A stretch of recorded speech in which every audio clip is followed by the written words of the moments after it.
mag-overnight kami dyan sa Sombrero Island. Kasi, yan ang pinaka-ma-afford namin eh.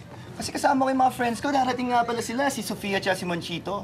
Alam mo, baka kilala mo sila, ha? Kasi mga Elizardo yung mga yan. Baka namabasa mo sa society pages. Actually, hindi kami interesado sa kwento mo. Alam mo, pasensya ka na sa kapatid ko kasi madaldal talaga to eh. Ikaw, o-order ka ba kasi magsasara na kami? Mag-order. Oo naman. May flowers ba kayo? Flowers? Hello! Bar po kaya ito? Correct. Ay, engot. Flowers nga ba? Walang flowers dito sa Coral View eh. Sa Dangwa meron. Hanap ka, ha? Paano magbibigay sa'yo ng flowers yung mga suitors mo?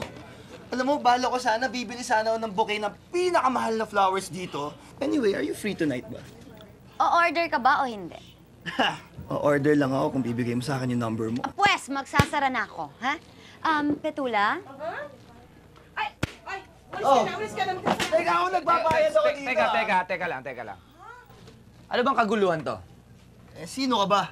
Siya lang naman ang boyfriend ng ate ko, no? Ito? Boyfriend mo? Hampas lupa? You're lost. Ako nga pala si Jeremy. Petula, magsara ka na, ha? At ikaw, bata ka, isusumbong ko to kay mami. Ikaw talaga. Bad yun, ha? Huwag ganon. Pasensya ka na dito kay May, ha? Pero, kung ako ang magiging girlfriend mo at ikaw ang boyfriend ko, okay lang. Sorry pwede ba? Taken na ako eh. Hoy, bakit? Ikaw ba tinatanong ko? Ang kapal ng pes nito?